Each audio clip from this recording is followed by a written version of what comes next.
I'm Kathy Holmes from Nanaimo Family Life and your host for Wise Folks. You're listening to CHLY 101.7 FM. When you get to be a wise folk, you realize you can't know it all. We're all in this together. So let's have a conversation about issues related to the third stage of life. I'm Kathy Holmes from Nanaimo Family Life and your host for Wise Folks. So welcome to the show. You're listening to Wise Folks on CHLY 101.7. I'm your host, Kathy Holmes. In with me today is someone I've waited a whole, probably 6 weeks anyway, maybe a month and a half to have in this booth. She is probably the first, professional matchmaker, so to speak, that was in Vancouver. And she is now an incredible Nanaimoite sharing the memoirs of an ex-matchmaker. She's written a book in that title, Memoirs of an Ex-Matchmaker. And it's called Don't Give Up on Your Love, as that whole piece of the title.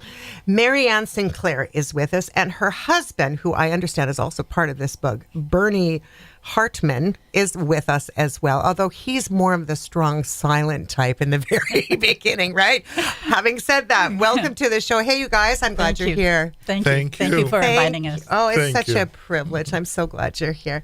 So now, I love love. I love love. What on earth made you decide that you were going to be, how did you become a matchmaker? Well, I used to try to introduce people to friends to the people that I was interested in. It never worked out for me, so I thought I'd try and do it for them. And isn't that always the way? Hey? It's like the mechanic who's really good at fixing other people's cars. You got it. Yeah. That's exactly what it is. Yeah. Yeah, no. And when I moved from Sarnia, Ontario to BC, and when I came out here, I couldn't find a job. And so I decided that I was going to try and work for a dating service. And it was... there was a couple of dating services that I worked for, and I just didn't like the way that they were introducing the people. Yeah. One of the people that I had worked for, he was actually a marriage counselor, and I thought, what better person? He would be so good because he'd understand relationships. Yeah. And one day I walked into the office, and there was two women with him doing some matching, and I heard one woman say, you've got this person matched to...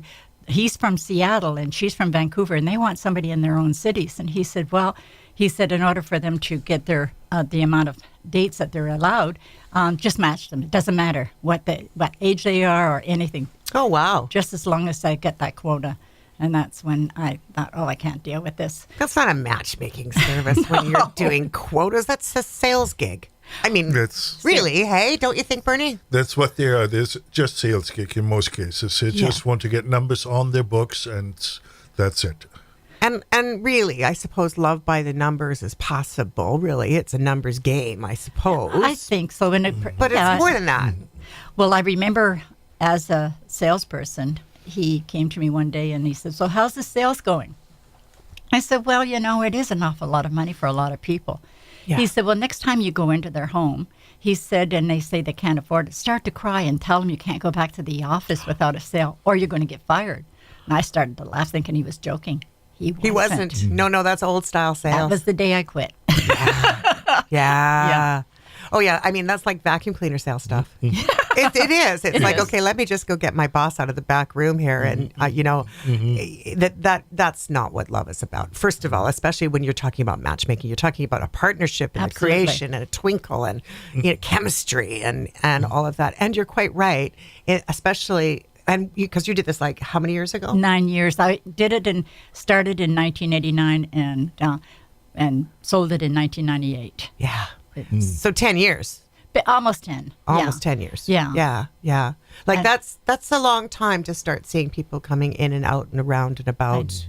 And it's very unusual to be able to sell an introduction service or a dating service. Mine was not a dating service. It was an introduction service. And when I sold it, I was hoping she would just basically take everything over. I had the database already and everything. Yeah. I think it was just too hard on her. People don't realize how hard of a job it really is. And so she just let it go. And unfortunately, when I think about it, I didn't really let my members know by letter that I was selling it because it was hard on me, and I was going through a little bit of a crisis at the time. So, but I did have a lot of introductions. I got a lot of marriages. I was only invited to one wedding because they don't like anybody to know that a matchmaker matched. I mean, it's like a... So, and I can totally agree. I'm very transparent. People know that about me. I have no problem like letting out my dirty laundry. After my first husband and I split, and I moved into my second quality of life, I decided I'd give that matchmaking a go. But in those days, it wasn't done like with Plenty of Fish and all that crap. In those days, it was in a newspaper. That's right. Or it was through a matchmaking organization. That's right. And I couldn't afford the matchmaking organizations. My last husband, I like to say, cost me $180. How was that? Oh, we were married 10 years, but it cost $180 for me to find him. To find him out of the newspaper. It was $180. Bernie and I met through the province, through the paper. It was the province as well. Oh, the province was good in those days. It was for the Daily Personal.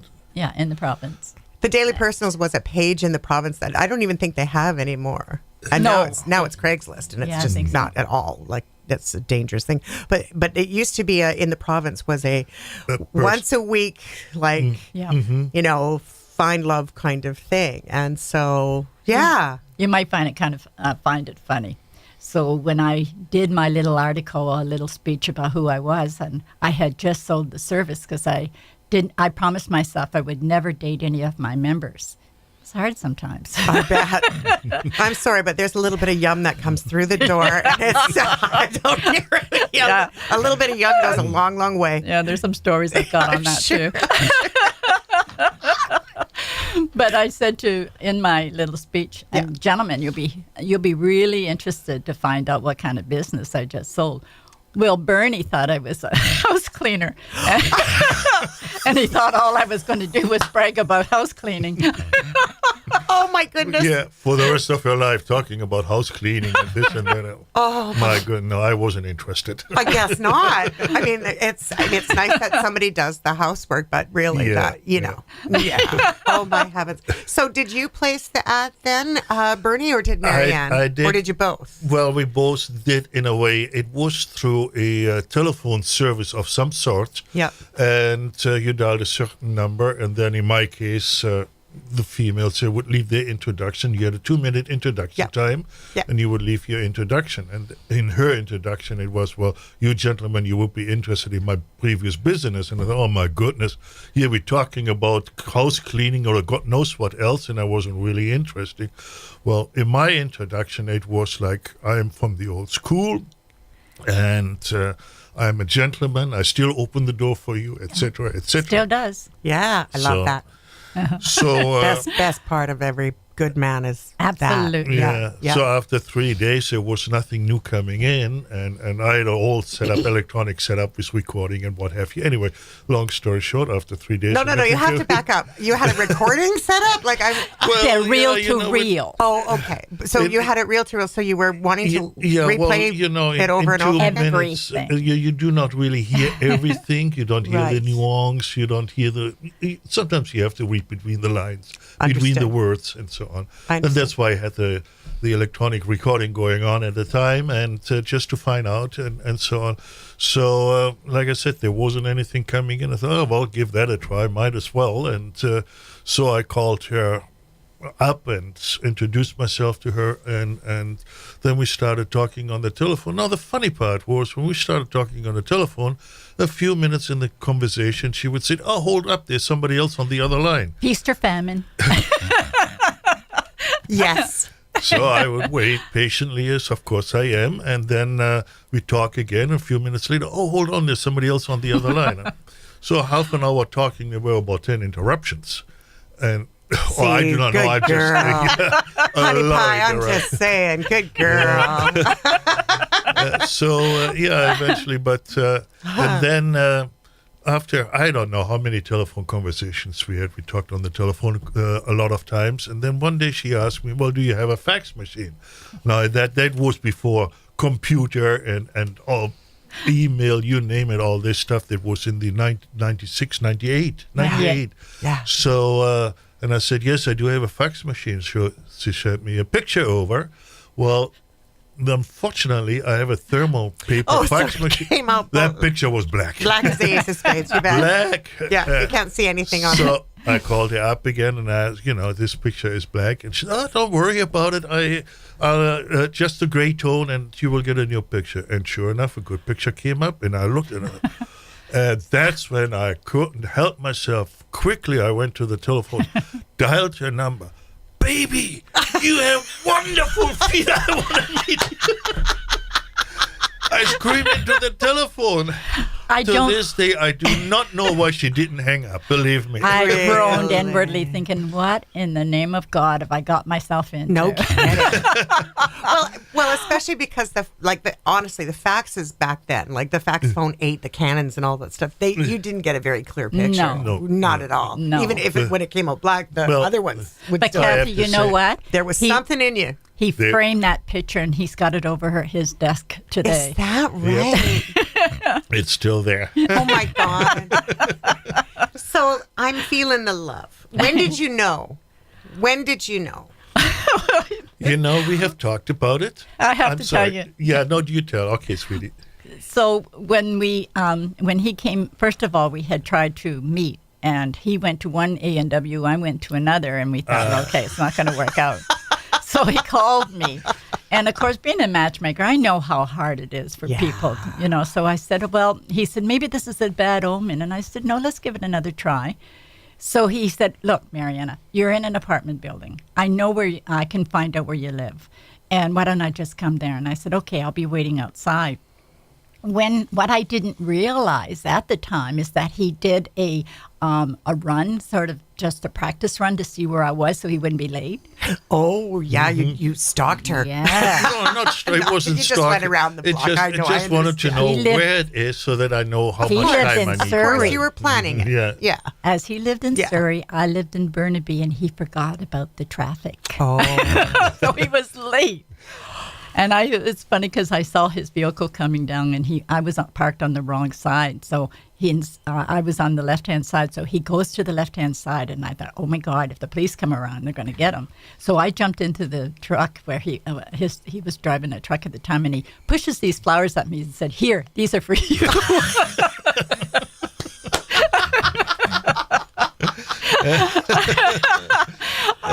Never had flowers given to me that way. Oh, how lovely. He said, I forgot to look it up. Where are we going to go for a coffee? So I suggested in Vancouver at the Night and Day on Boundary. Yep. And so we got there, and I thought I was being very discreet as a gentleman. He opens the door for me, and he's ahead of me. And I looked at his buns, and he caught me. You checked out the business. Oh, yeah.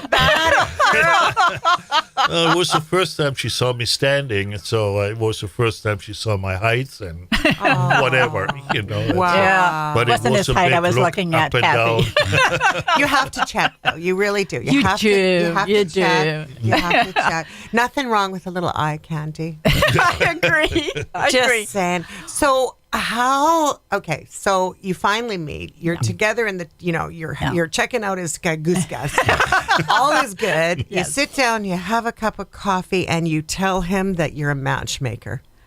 No, she didn't tell me right away. When did that happen? When did you find out she wasn't a housekeeper? Actually, that's a good question. I never really thought about it. Can you remember? I actually don't. I know we laughed a lot when we first met. It was You're laughing a lot now, so I'm quite sure you're laughing all the time. No, we had a lot of fun at the restaurant. And then if I may continue. Certainly. So we met about 4 o'clock in the afternoon, like for coffee.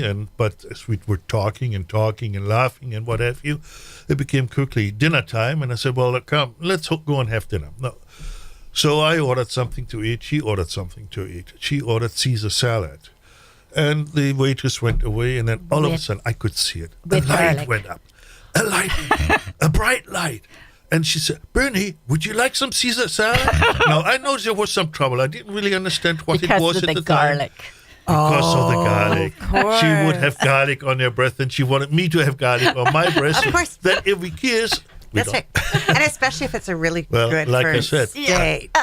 I didn't fall. I didn't fall for that. So You didn't have any. I didn't have any. Reduced. Did you have a first kiss then, or did you have to hold Oh yes, we had a first kiss. So and you were I'll let okay. him tell you this story. as we were driving away, the evening was still young, and we still wanted to stay together. So as we were driving away, of course, being a man, you kind of put your hand on the female's knee. And I was testing him. She didn't push me away. Oh. Yeah, No, let's see where this is going to lead and see what kind of a gentleman he really is. Oh, yes, very important. Okay. I'm rubbing my hands now. So here I keep my hands nicely on her knee, holding onto her knee. Now, my truck, it was a standard transmission. I have to change gears. There's a gear shift lever. Yeah. Go from 1 to 2 to 3, etc. Traffic light comes, you normally start at 1. No, I didn't change my gears. I kept my hand on that knee. No matter what it was. We were doing 60 kilometers an hour in second gear. The engine was screaming. I kept my hand on that knee. All the way up to Simon Fraser University on that hill. And I know that hill. That hill's a treacherous. You got it. Yeah, I didn't take my hands off for anything in the world. Well, and so now your hands have been in other places as well, not just on the knee. You guys have been No, I married stayed for on the how knee. long? No, I don't mean that day. You've been married now for 18 years, That's right? right. Wow. 19 this August. 19 this August. Yes. And so it's So, been- in all fairness, the gentleman stuff has obviously carried its way along all the way through That's the right. relationship and all the way through the marriage of 19 years almost is pretty. to a point that my sister's husband, Jim, always says that damn Bernie because she expects now her door to be opened.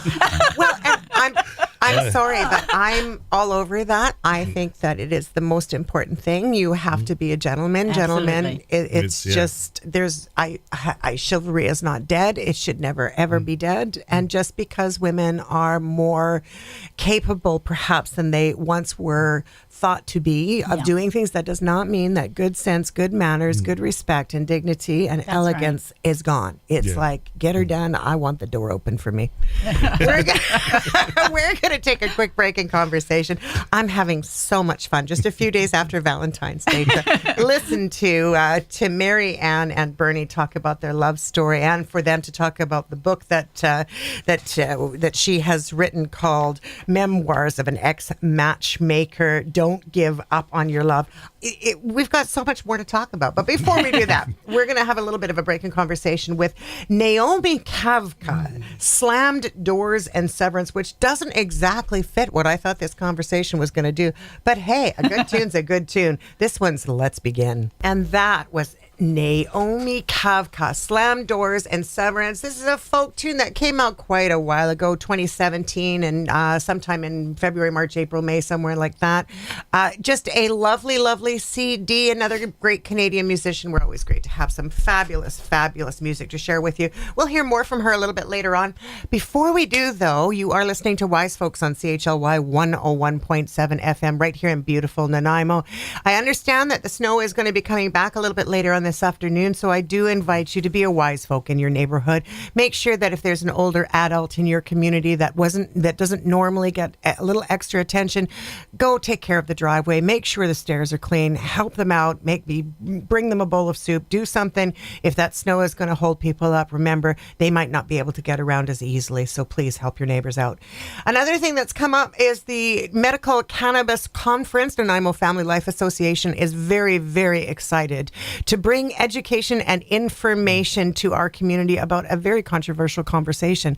Medical cannabis is being used as one of the largest demographics by older adults in our community, and we believe very sincerely that the only way to make an accurate decision is an informed decision. So that conference is going to be on March the 23rd from 9 till 5. Tickets are only $25. It is a fundraiser. We are sponsored by Tilray, and we've brought in some incredible doctors and experts on the field of medical cannabis. Get your tickets today by going to www.medicalcannabisconference.com. lifeconference.ca, or give us a call at Nanaimo Family Life Association and you can pick your tickets up in person. They're only $25. You can call us at 250-754-3331.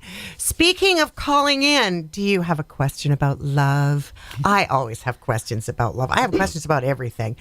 The author of a new incredible book called Memoirs of an Ex-Matchmaker, Maryanna Sinclair, and her husband, Bernie Hartman, are in the booth with us today, and they're happy to answer any of your questions while you're listening to the show. Feel free to give us a call. If you've got your pen handy, write her down quick. 250-740-1017. That's basically 250-740 Chili, 101.7. So make sure that you give us a call if you feel like it. We'll put you on the air. Again, I'm so happy to have you in the booth. Thank you, Kathy. Maryanna. And Bernie as well. Thank you. Maryanna, I mean, that book has got such a gorgeous cover on it. It's for those that can't see the cover because you don't have the book in front of you yet, where you can purchase it, of course, we'll tell you about in a moment. But really, what's the deal behind this book? First of all, why did you decide to write it, and what's the content? What's it about? When I became a matchmaker, my focus was on finding the right person for that person who is looking for them.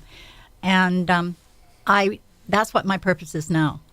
It's to help people. It's not easy to find the right person. It's not. It's not, right?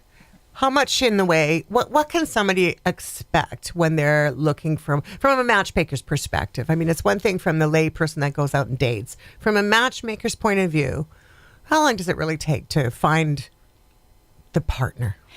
I'll use myself as an example. Great. Bernie was attracted to me right away.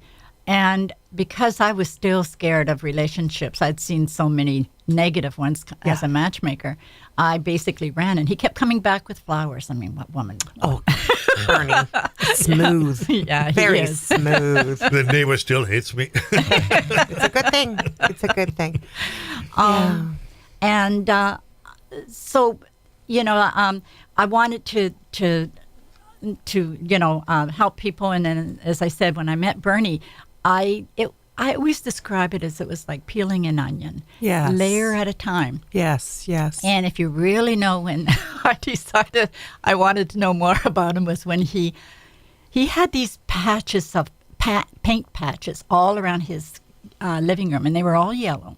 Paint patches. Like, yes. I was going to paint the living room, but I really do not have much of a idea of what color, what fits, etc. So you mean they're like the little paint swatches from the paint store? Gotcha. So he said, "Which color do you like? Which yellow?" And I pointed one, and it was exactly what he would have chosen.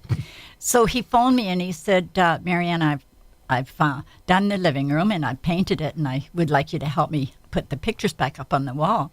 And I said, okay. So when I got there, he said, I finished painting the living room. And I got to describe his living room first. He's got, or had, 2 huge windows, one facing Scott Road and the other one facing the other road. Yeah.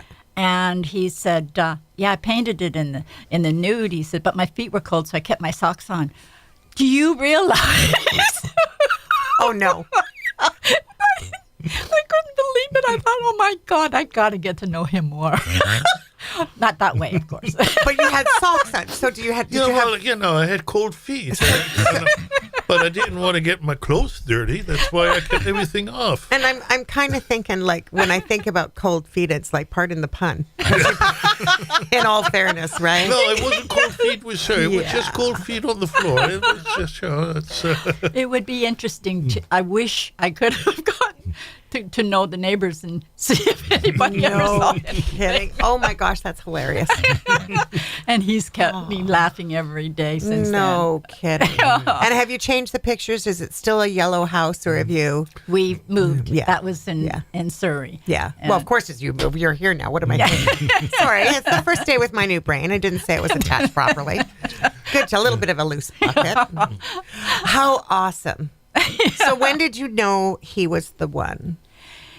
He told me that he loved me in his at one point, and I said, I'm not going to tell you I love you unless I really, really mean it. And I guess it was between 3 weeks and a month later, we were kissing in his TV room. Mm-hmm. And he said, told him, I said, I love you, Bernie. And he looked up at the ceiling and he said, I think there's, it's raining. And I looked up and I said, why? He said, because there's water in my eyes. Oh my God, you are so smooth, dude. Well, I knew what I was going into. And you knew it was real. Yeah. Well, you know, the funny part is, and we're still asking ourselves today, when did we really fall in love? Because the first time, like, I get my hands on her knees all the time, that was something very unusual. Then the next day, she called me up and she said, well, I'm with friends today. We're having dinner here. Would you come over for dessert? That's not like me. No. So that was a big clue for you. It was interesting because I was kind of shocked at myself and I thought about it later. Yeah. Because you wanted to be with him again. Mm-hmm. Yeah. And then the third evening, Excuse me, before you go any further, the man was gentleman enough that he brought wine at the last minute. Good job. Yes. And then the third evening that we were together, I had my 4 days off because I was working at the time and I had my 4 days off. So the third evening, she said, well, I'm going to this, what is it called again? Toastmasters meeting.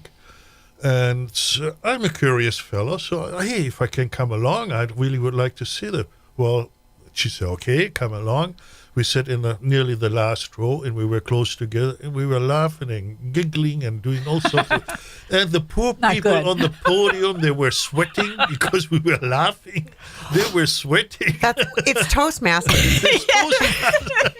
You need to understand, it's very, very hard. It is. To stand in front of an audience and do a big speech and have a bunch of yahoos in the back heckling by giggling. Exactly. No yes. kidding. We've been kicked out of places like that before. Well, they all say the same things. You guys are just having too much fun. Yeah, if you're having too much. See, to me, that's a big important piece because life changes, right? Relationships evolve. Sometimes there's good things, sometimes not so good things. Relationships are always a work in progress. And I love how you spoke about it a few moments ago. You said, it's like you're getting to know them by peeling back that onion, right? Yes. And getting to know the layer to layer. And I have a huge belief system in that you need to see a person in all 4 seasons. That's right? So true. It just those 4 seasons might happen in 2 months, but you want to see them in 4 seasons. How are they going to react when there is a tragedy? How do they react when things are not going their way, or there's a job loss, or there's an emotional setback, or there's a familial setback, or there's something that is really, how do you take that next step to keep that relationship alive? Kathy, I should let you know, too, that there's 5 stages to any relationship. May I just... I'd love that. Let's do that. Well, the first stage is the romantic stage. It's the fairy tale stage. Illusions, hopes, Prince Charming, Cinderella. Includes passion and risks to open yourself to the other person and move on. To the second stage, which is early commitment. Begin to create a structure, example, meeting the friends and family, talking about goals and dreams and possibly of including the other. Yeah. Then there's the third stage, power struggle stage. That's where I always broke up with somebody. Oh, yeah. It's the huge one. I said to him, if we're together after 3 months, you got a chance to be with me. Yeah. Because it is a huge one. So the illusions start to shatter, and anger and control come up, and disliking in the other what you once loved. The fourth stage is resignation, or reality stage. It's an uneasy truce. Life goes on. Anger may flare up, and arguments are the same. Lots of complaining outside the relationship. And the reality stage is that it's risky, and you're revealing your needs, fears, and acceptance of each other's faults and habits, and some forgiveness on both sides, and working on solutions, allowing the friendship to grow. And the last stage is the fifth stage. There's 6 stages. I apologize. That's all right. The 5th stage is the full commitment. And it's true partnership, the decision to care based on past willingness to stick it out through thick and thin. And the 6th stage is the mature romance stage. You're together looking forward, facing the world. You're truly yourself in the relationship, and you've kept the excitement and are creative separately and together. Yeah. And I agree there. I love the 6th stage. Yes, I love it. I think the 6th stage is the most beautiful stage. And marriage is for people that have been together for longer periods of time. That's right. Right. they've been able to go through those other 5 stages. I'm just going to grab this for a sec from you. There's a piece here that I am always curious about in the relationship, because you know, you guys talked about the first couple of months, maybe first 3-4 months, something like that. Well, for a lot of people, it isn't the first few months. So for a lot of people, they don't even know that they are really in the depth of a really, really good relationship, because they're so busy being friends that they don't really see themselves as being committed in the relationship. And then that changes. Something flashes, right? And so it can be 2, 3, 4 years before they get to that place, right? Yeah. And that's when you talk about the power struggle and the resignation to reality, that argument. So what kind of, for lack of better words, advice or support would you invite someone to consider when they're in those kinds of stages? Because that's tough stuff. Infatuation is a lot stronger than love. And a lot of people don't know the difference. They're in lust, not love. Yeah. And when a person gets together and they're talking about marriage, they really have to look for red flags. It's there. Yeah. Let's talk about those red flags. Absolutely. I think it's really important that you ask your friends and your family, what do you think of him? Yeah. Because they see things you don't. And please, please don't say, oh, he'll change. Or, no, you don't understand him like I do. Or her. You don't understand her. Or, and I have had a lot of different people who have found out after they were married that they were either closet drinkers or cocaine, whatever. Yeah. Shall I tell you a funny story about that one? I would love it. I'm in. The funnier the story, the happier camper I am. Trust me. Well, I was with Bernie for, I guess it was a couple of months, and my sisters were living on the island here. And one of my sisters phoned and said, do you think Bernie wouldn't mind if we stayed at his place while we were over on the mainland? And so, of course, Bernie agreed. And so they brought wine, we all, you know, as you normally do as a house guest. And Bernie wasn't feeling very good at that time, and so he went to bed early, and I went with him. And apparently one of the sisters had opened a fresh bottle of wine, and the other one just decided, okay, it's time to go to bed. Let's leave it alone. So she hid it on her, but she hid it in Bernie's bathroom under the sink. And so the next weekend I went back to visit Bernie, and I found this bottle of wine. Oh, my God. And you're thinking he's a closet drinker. A closet drinker. Oh, no. And I had heard so many horror stories about closet drinkers and drug abusers, you name it. And I panicked, and I thought, oh, my God, what am I going to do? So I called my girlfriend, and she said, Maryanna, if you were still a matchmaker, what would you do? And I said, well, I would have said to them, they've got to talk it over with the person. And she said, well, there's your answer. So I said, Bernie, I got something to show you. So I brought him into the bathroom and pointed at the bottle of wine, and he kind of chuckled a little bit, and then he brought me out to his it's a room before he got into the kitchen. The mud room. The mud room, I guess you'd call it. And on the shelf, one of the shelves, he said, take a look at this. And it was bottles at that time, bottles of beer. And there were 6 of them in a little carton with this thick thing of dust on it.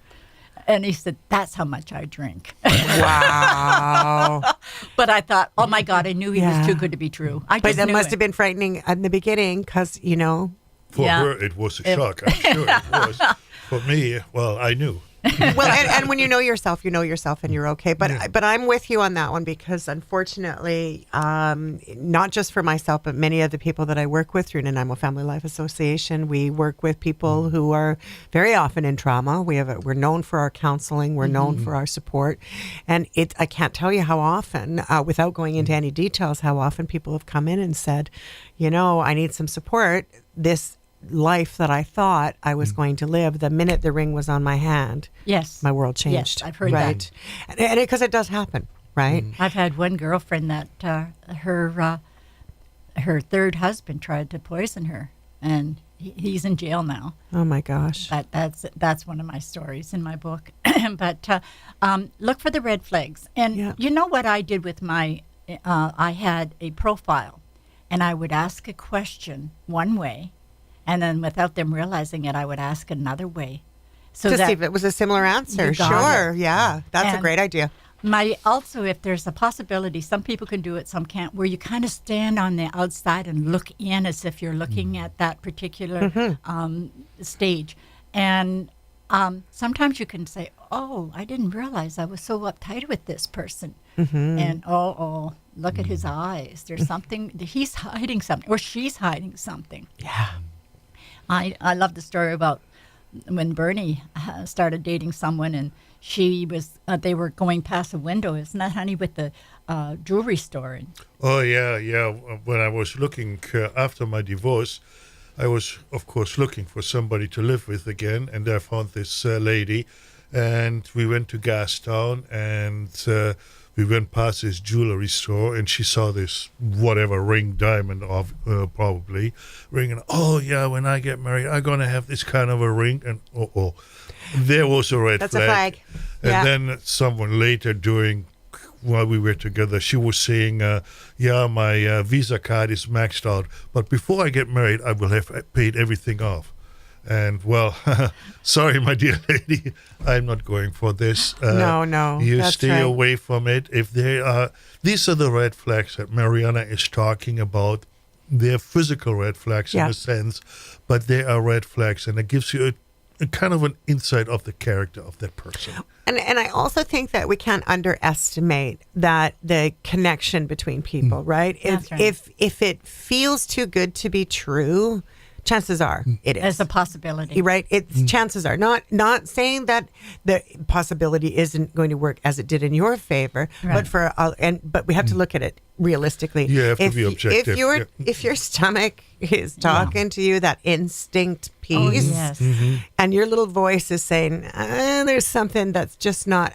How I like to refer to it is, if I'm talking with a guy, because I love men, I think they're so pretty. Yeah. They're just so beautiful. I think they're the most beautiful person in the world. and women are the same, right? Like, I mean, guys do the same for women do the same for guys. Absolutely. And this feeling that I do for myself is the same as I would use with anybody, but in particular in relationship. If I'm talking to the guy and I'm looking at his face and praying that he's very tall and handsome, and I'm looking up at him, and when I talk to him, I'm talking from my upper chest, it's forced. That's right. Therefore, there's something not quite right. But I look up to that same person, or a different person, perhaps, wouldn't be the same person, but a different person, and I talk from my belly. Yes. I'm in a safety zone. That's a very comfortable. I don't have the jitters. I might feel nervous in my tummy, like, oh my God, he's so cute. But I'm not. The butterflies, the love goggles. But there's a difference between wearing some love goggles and setting yourself up for that angst. If there's an anxiousness, I think that's a flag. I think it tells you whether or not it's somebody going past a jewelry store or talking about their financial situation, or if it looks like a duck, acts like a duck, it's probably not a moose. Just saying. Just saying. We're going to take another quick break in conversation here. Naomi Kavka is our music for the day. Slam Doors and Severance. Having way too much fun on this fine Monday. Way too much fun. I sure hope that you are too. I'm telling you, it is a fabulous, fabulous time to love people. Every day is a great day to love people. So thanks for tuning in. You're listening to Wise Folks on CHLY 101.7 FM right here in beautiful Nanaimo. Once again, I do need to remind you about Nanaimo Family Life Association's fundraiser. Now, I know you're probably starting to see all the hype about it everywhere. You're seeing, on the cover of Nanaimo Voyager magazine, you're seeing it in the newspapers, you're starting to see it on Facebook, you're starting to see this stuff. We want to answer the questions about medical cannabis. We are neither for it nor are we against it. We just don't know enough about it. So it makes sense for you to join us along with some experts. One of those experts is one of the panel interviews that we have that really, really well from this radio station. She has been an icon for cannabis discussions. She's had Living for the Health of It for I can't even tell you how many years, and now, and of course, Songwriter Circle every Sunday morning. You know that I'm talking about Pam Edgar. Pam Edgar is on our panel, and she'll be sharing her knowledge and helping to answer some of those burning questions. And not only that, of course, we have some incredible doctors that are coming to do this stuff too. So I'm telling you, you got to check us out. Find your tickets right away at at www.medicalcannabisconference.ca, or give us a call at Nanaimo Family Life Association. You can also get your tickets, by the way, in Duncan and in Ladysmith. At Ladysmith, you can get it at the Ladysmith Resource Center or at Volunteer Duncan, and hopefully in some other locations up island, because this is an island event, people. You gotta go. So I'm hoping that I get to see your beautiful face at that incredible event. The guests that I have today, I'm having just way too much fun with. Maryanna and Bernie have a love story that it's just made me giggle for the last, almost whole show. I can't stop giggling, actually. I'm having way too much fun. She's written a book, and she's got a second book on the way, so we're going to talk about that one. The one that she's written already is Memoirs from an Ex-Matchmaker. Don't give up on your love. Maryanna Sinclair and her husband, Bernie Hartman, are in the booth with us. I'm so glad you guys are here. Thank you, Kat. Tell us more about that fabulous book that you're writing. Well, I actually have a trilogy of them, and the second book was going to be is divorce the answer? But that's a great question. Yes, but I've had so many people ask me to do the one. It's never too late to date. Yes. There's so many single people of all ages in Nanaimo. And some of us fabulous mature ones. over the age of 25. 25, even better. No, there's, really, when we start to talk about the third stage of life, we're talking about over 50, right? We're That's talking right. about that. And lots of people do find love again. Even, I've heard of people that have been married and divorced more than once, or they've had long-term marriages, 32, 33, 34 years, which, by the way, blows my mind when those marriages end, when they're 32, 35 years. I just can't wrap my head around it. Because they stay together because they don't want to be alone. And they stay for the wrong reasons. And usually children. Yeah. And it's not fair to them. No. And even for myself, I know exactly when I should have left my first husband. After 7 years, it was there. But I kept making excuses. So, we don't have a whole lot of time left, but we have some time. Okay. Would you like me to tell you a story about a senior? Well, I'd like to unpack that. I would, because I really think that people give up far too easily on so many levels of life. And certainly I don't think that anybody should be living this life by themselves unless they choose to be alone, right? My oldest member was 82. And fabulous. I remember, can I tell you one story? Yes. Just one of them. So there was this man, and he was 70, in his 70s anyhow, and he lived in Vancouver, no car. And I had a lady that was in White Rock, and I had actually a page written out that I gave to each of my members about what not to do. Mm-hmm. And one of the first things I tell them is, I interview the people, but I can only get so much information. So do not meet in your homes. You meet in a public area Always, first. yeah, I agree.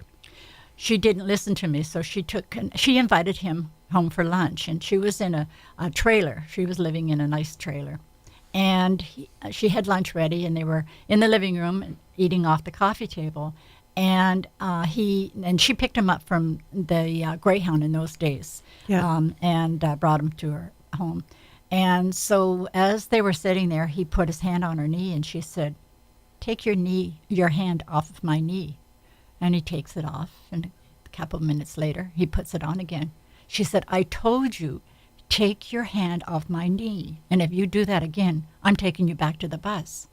So she said the third time, he put his hand on her knee, and she said, "Okay, that's it.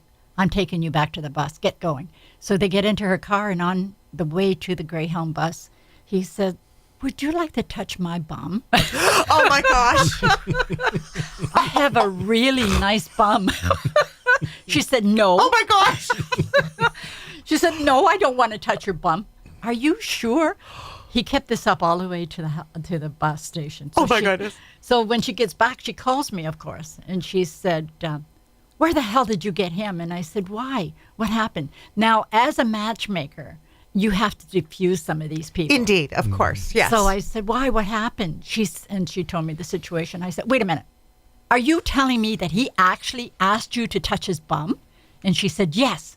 I said, "Damn, I've never had that luck in my entire life."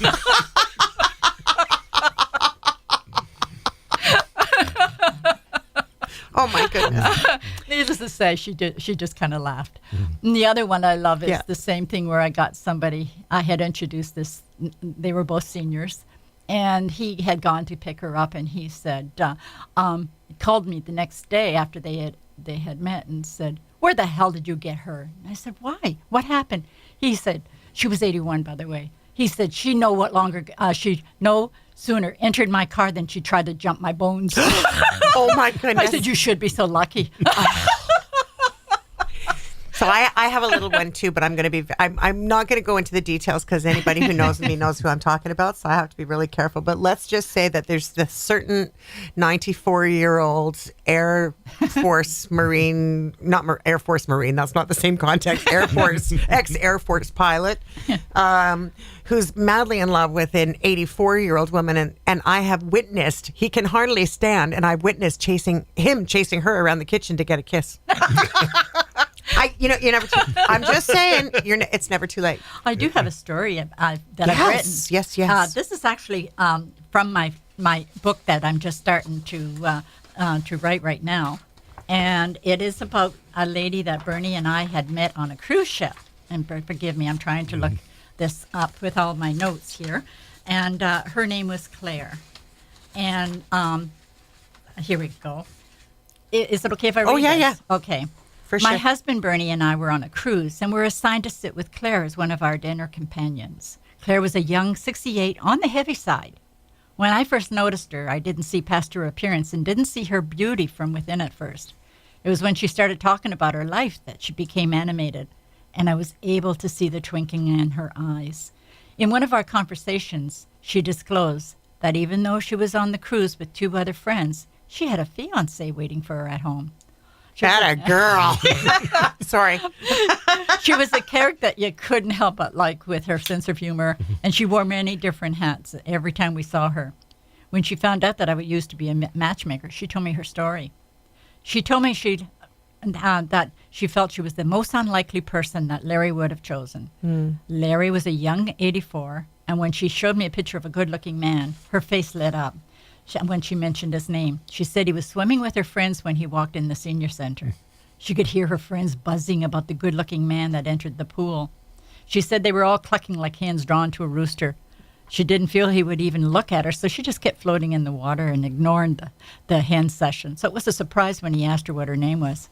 She said the funny thing was that she was at the lowest period in her life at the time with losing her hair, which is why she wore the hats, and she had gained a lot of weight. They felt comfortable with one another, and both were able to open up to each other right away. Eventually, as she confided in him how she felt, he told her that there was all the more for him to love. Since she had rotten dating experiences in the past, she felt she would have never found someone else this late in life. When she opened up to me, she said that before she met Larry, she was dead inside, but after she met Larry, she turned her feelings back on. She said she tinkled when he gave her the first hug and kiss, and they acted silly like teenagers whenever they saw each other. When Larry proposed to her, it was a romantic spot overlooking the ocean. She didn't believe she could feel this way and was scared the romance was too good to be true, so didn't say yes until the 4th time. She confided into me that it was 22 years since her last sexual experience. But this man turned her on. Oh, my goodness, how wonderful. And giggly told me that she could actually feel her one ovary acting up when they touched each other. She confided to me a secret what she was going to do on her wedding night and asked my opinion. She was going to wrap herself in saran wrap, and he would have to take it off with his teeth. She blushed when she disclosed this, but the glow from her told me how much she loved him. Of course, I told her I loved the idea. She described him as a gift from God. She's proof that it's worth waiting for the right one. Oh, my gosh. As you know, in my book, I have all kinds of stories. One comes to mind, that's because we don't have much time, but I got to tell you, because we were talking about red flags. So I got to see a lot of red flags from people when they came in for an interview. And this one man, good-looking man, and in my mind I'm thinking, oh, he'd be an excellent match for so-and-so. I had about 4 or 5 lined up in my mind. And he said, Maryanna, there's only one problem. And I said, what's that? He said, I'm a cross-dresser. I didn't know what to say. So I just said, I'm sorry, I don't have anybody your size. And walked him to the door. And with that, And with that, our show is closing, and I don't want it to. I'm not ready. I'm not ready for it to close in 30 seconds or less. Or 30 seconds, darling. I need your wisdom. Tell me, what would you want to imbibe to the listeners of our show? What would you want to share? And make sure that the person that you're going to be falling in love with will last. And look for red flags. Bernie, how about you? Yeah, well, what can I answer to that? There are always red flags, and it's difficult to differentiate between the good red flag and the bad red flag. There are those two things, unfortunately. Sometimes it's very difficult to find. Yeah. But you feel it when you find the right person. You feel it. It's not a look. It's not the size. It's not the whatever. It is a feel inside. That's what we had. And with that, every ounce of twinkly that I can muster inside of every fiber that I have is wishing that love to everyone who's listening. Thanks for tuning into our show. And please, Maryanna, how can someone get your book? Save on Foods and Country Club is one. I've got it in the library, and I've got it from, I think it's called Newfoundland and Nanaimo. That store has it. And there's even VI, the university has it. And other places. So you need to get this book. Can someone call you on a website, or do you have an email or anything? I do. Okay, what's your email address? Maryanna1@shaw.ca. And it's Maryanna. Perfect. Maryanna1@shaw.ca. You've been listening to Wise Folks on CHLY. Sure, number one. Number one. Yes. She's number one, just saying. Thanks for tuning in. We'll see you next time. Thank you, Kathy. On Wise Folks. Thank you. Thank you.